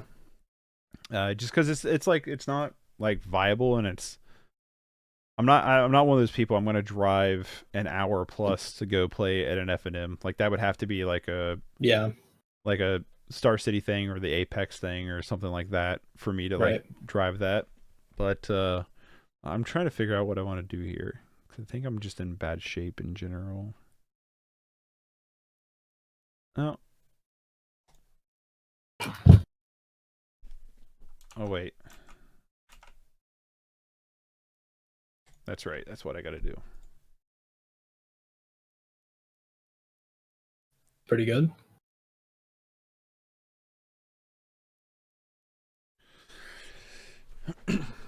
But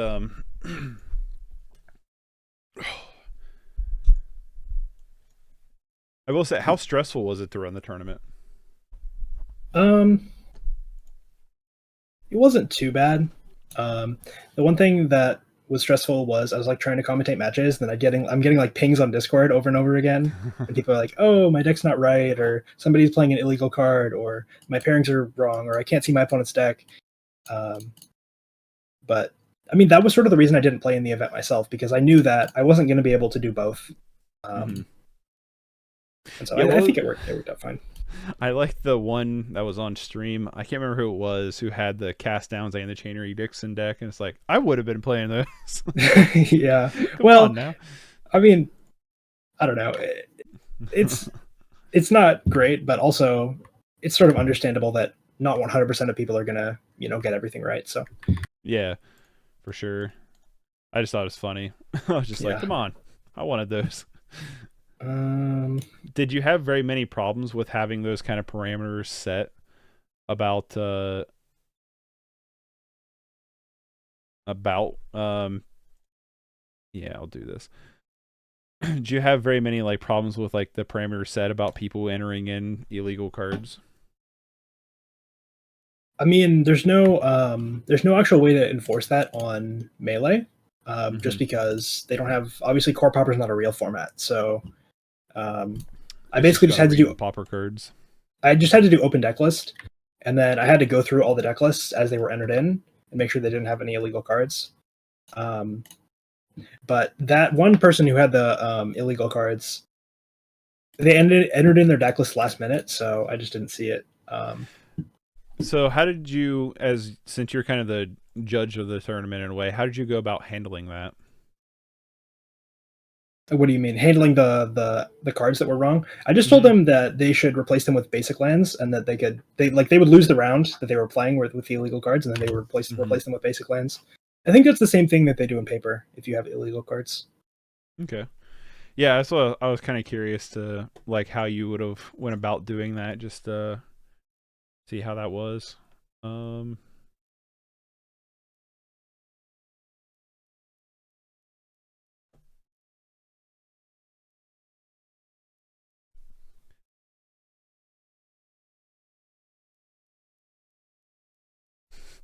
you're gonna snap my token. I think this is going to work out for me after the dust is settled. Now, snap your token, Yep. as Called that. as was predicted.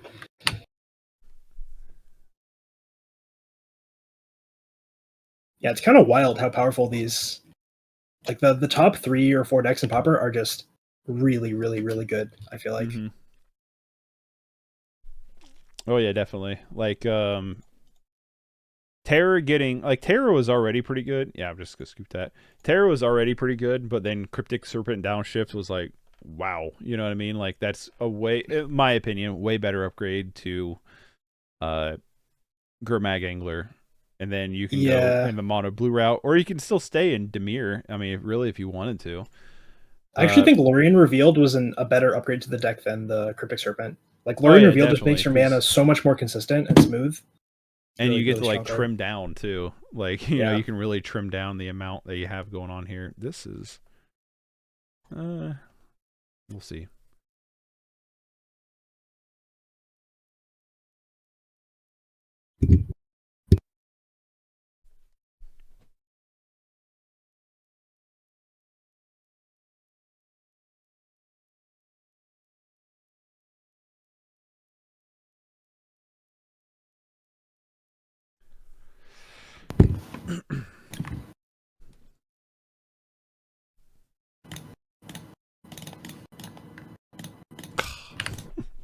The snap is the bane to my existence. Snap is probably my favorite Pauper card. It does something different in Familiars than it does in this deck, but it's so fun to see all the different uses with that card. Yeah, it's pretty rough. I don't know, because like another one of my favorite decks is mono black sack, like with carrion feeders and stuff. So then you just like sink into that, and they're like snap, and it's like, it's like Yeah, gonna yeah. lose my With mind. Familiars, you end up like snapping your own creatures a lot of the time for value. Mm-hmm. And it's just such a good feeling when you like get to snap your own creature for value and generate mana at the same time. Yeah, I think that snap's gonna be the game because my hand is Bayou Grolf and pumps. So Oh, that's not good. That's all I got. So I don't think I'm gonna be able to get rid of this Delver in time. Yep, I got nothing but I got 2 Bayou Grolfs and 5 pump spells. That's not good. No. That is not That's what good. I was like, well, we'll see how this goes. Um I guess another question I think is interesting to kind of talk about is in terms of like grind and I don't know if rage is the right word, but salt. So if you're someone who's playing a lot of Magic, I'm sure, especially if you're playing a lot of one format, you're going to come across a lot of the same decks. Especially if you're playing through like leagues. Like I don't play a lot of leagues, so I see a lot of like a decent amount of variation in the sense of like being in the tournament practice rooms, you're more likely to come across a homebrew than I kept drawing Right. pumps. But you're more than likely to come across more like homebrews and stuff. So if you're someone playing through these leagues, playing a lot of the same format, how do you deal with the grind and maybe the repetition of playing the same decks? And how do you deal with like the frustration that could come from like a bad run or something? Honestly, I feel like you're asking the wrong person. I'm obviously like there's no I don't like type in chat or get mad at my opponent Mm-hmm. to them, like to their face or anything. But Yeah. man, it's really really frustrating sometimes, especially when you're just like sitting, like you're just sitting down at your computer. You don't see the person on the other side of the screen. You're just like, oh my god, mono red for the fifth time in a row. Yeah. Where you'll like get like you're like mulligan to four, and Magic is just a brutal game. Um, Mm-hmm. I think I think the more you play, the more you get used to it. But honestly, if you've got suggestions, I'm always willing to take them because I definitely struggle I with don't know. I definitely struggle with the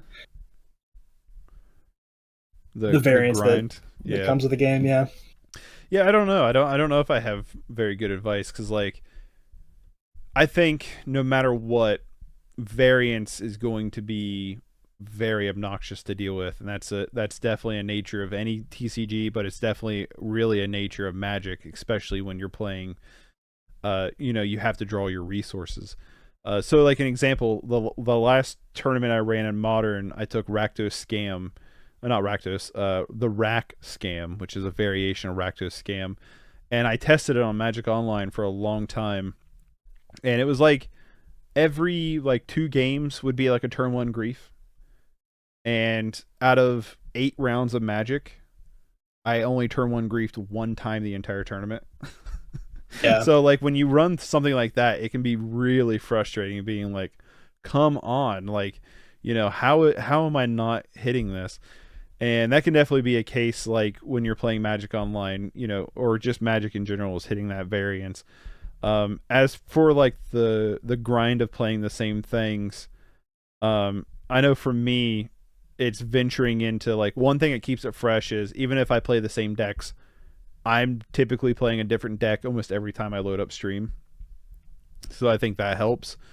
But then on top of that, like is bouncing into different formats. Like sometimes I'll venture into Yeah. Modern for a little bit, sometimes I'll venture into Pioneer a little bit, which hurts your algorithm. But I think it's better for I guess you in sense of like burnout. Like I've outside of playing with my friends, I play Magic pretty much only around content.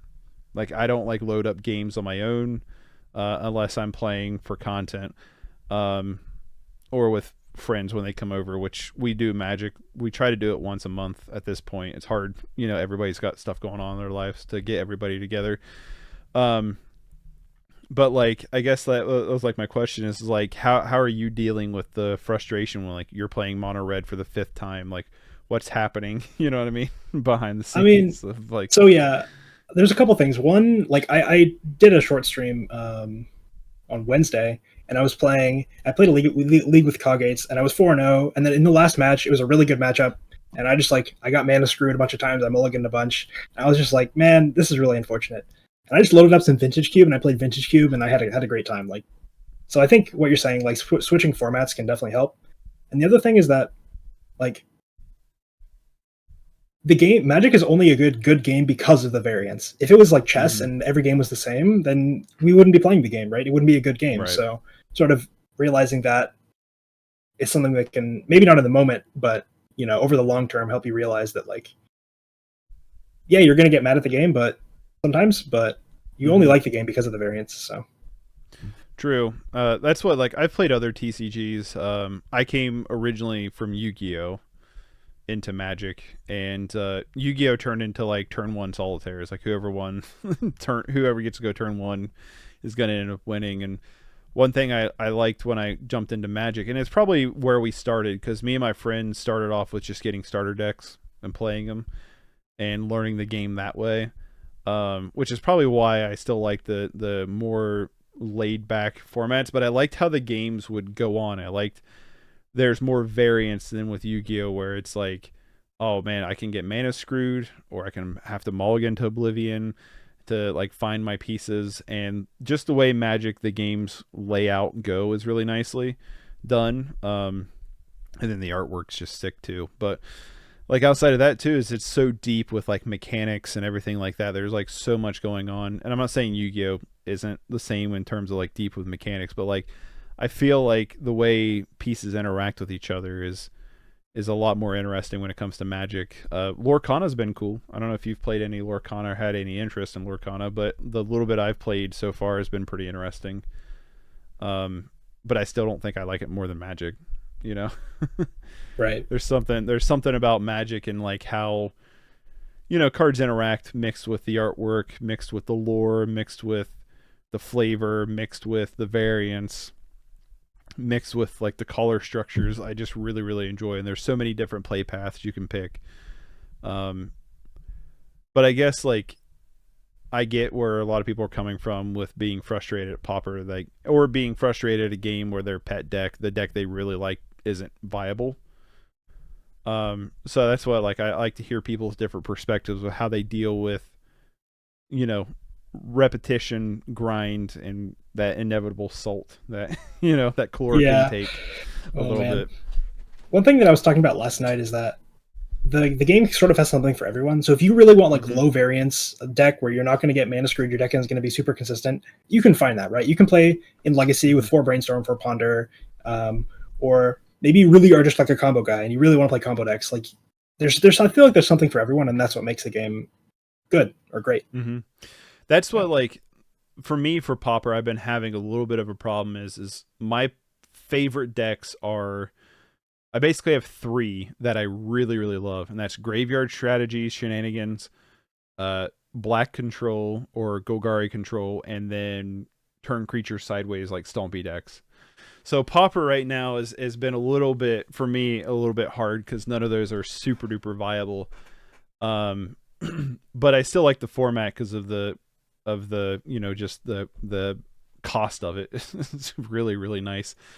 Um, but like in terms of like finding that, like I think that's what some people have issues with, is like their play style maybe not is viable in this format, and to maybe they need to look somewhere else. But uh I gotta admit, some of the MTGO salt threads are pretty funny. Yeah, that's for sure. You follow the what is it, MTGO Salt on Twitter? I don't think I Or follow them, but like my Discord, they like to post a lot of them in our meme section. So it's been pretty fun, like catching some of them. I don't do much on Twitter other than like self promotion stuff. I don't like Twitter that much as an app, but it's way too convenient about trying to get a hold of people. And like I'm really bad at self promotion. That's one thing I'm like trying to get better at, is self promoting. So I'm trying to lean a little bit more into Twitter. So I need to like actually like go on and follow accounts that would be interesting to follow. Like I pretty much just follow other Magic players right now. yeah, yeah. Um and like a few YouTubers I like. So yeah, I need to like go on there and actually like explore some of Twitter and like pull up MTGO Assault and follow them for like just content, you know. Yeah. Um Yeah. so before we bounce, is there anything like you'd want to say about you or Magic in general? Um nothing in particular. I will say that like the more I play Magic, the more there is to learn. And I don't know, the more I play, the more I realize that yeah, there's just an infinite amount of knowledge to be gained. And I think finding joy in the improvement is what has kept me engaged. I get that. I'm gonna ask one more question though, real quick, and that comes back to the content. You say you're making content because you're just wanting to do it for fun and stuff like that. And it sounds like you're looking to improve your content and stuff. My question would be is, in terms of that, I know you're like wanting to do it more for fun, but is there any like channels or creators that you kind of like that kind of influence you on wanting to create content, or influence you on the like desire to potentially get a little bit into the space, even if it's at like a hobby level? So I don't know how long have you been streaming for in Popper roughly? And Popper, probably like Real serious, like streaming it like on a regular basis. Uh, I don't know, 5 to 6 months, but I've been streaming Magic at least once a week for like a year or so now. Okay. Do you know who 420 Dragon is? You know who that is or No, I no? don't. Okay, so he stopped streaming, I don't know, probably like a year ago. He still has a bunch of Pauper videos up, but he would mostly stream Pauper, and he's like one of the main guys who sort of made the familiar deck Mm-hmm. back in the day, like I don't know, almost 10 years ago now. But he is hilarious, or he was hilarious. He's like definitely inspired me to make my videos, even though I'm sort of going more for like a competitive vibe than he was going Mm-hmm. for when he's going for like a really he lots of funny antics. But he's definitely inspired me a lot I'll have to to make look him up. videos. Is his Yeah, stuff still on YouTube? You said. I think he's got some YouTube stuff, but most of his content was the Twitch streaming. Twitch. Um, Okay, because like so VODs only last so long before Twitch yeah, takes them down. I think a lot of that So, stuff is gone. But yeah, oh mm, he masterclass. He really is great. Yeah. okay, because I that was for me what I got to give a shout to Cooper the Red because I took like a 2 3 year break from Magic when it kind of dried up around me locally and my friend group just wasn't because of our work lives and everything. We just weren't able to get together very often, so Magic just kind of dried up for me, and I just got the itch to start playing again. And one of the things when I was real big into it was I consumed a lot of like Magic content. I watched a lot of people play and everything, and excuse me, I came across Cooper the Red, and his streams and content and stuff really got me like back into it. And then I was like, I had Magic Online just to tinker around with back in the day, so it made me like re-download it, and I was like, you know what, I'm gonna start playing Magic and kind of invest a little bit into Magic Online. So for me, it was Cooper.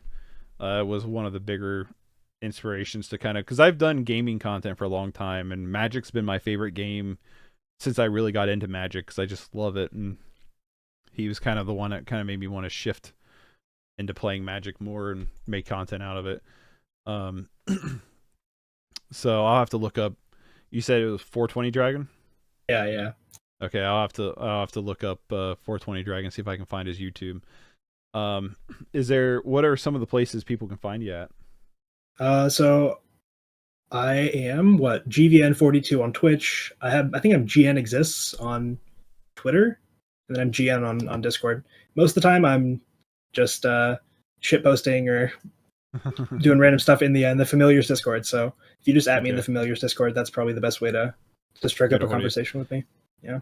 So is GN just stand for your initials then, or is Yeah, it my anything? first name is Gavin. So when Gotcha. I was like I don't know 6 or something, my I needed to make like an was it Xbox Live, Xbox maybe just Xbox account, and I was like, oh, I'm gonna name myself Gavinator. That's super cool, and it was not super cool.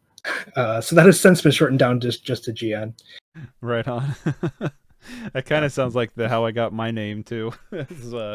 Back in middle school, I just mushed two of my favorite guitar players together, and I was Mick Slash, and hell I yeah, was yeah, Mick Thompson and Slash, which would be totally a weirder name if I did that in today's like what I like. It'd be like I don't know, like Matt Winstein or some dumb shit like that, like Matt Pike and Kurt Winstein or something. But yeah, it's funny like how those names came together. So that's what I was like. I was trying to figure out coming into this, like what GN stood for, if it was just your initials or if it had Gavinator would have been way cooler though. You should have just stuck with Gavinator, just wrote it in. You know what I mean? yeah. Well, now people think my name stands for good night, which I think is much cooler. So That's kind of interesting. Yeah, I didn't think about it that yeah, way. Yeah.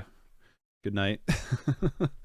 So, yeah. but hey, I want to thank you for talking to me. Also, thanks for hosting the Core Popper tournament. It was a lot of fun. Um, I'm thankful that you did it because we had been talking in my Discord for a little while about doing a standard Popper tournament.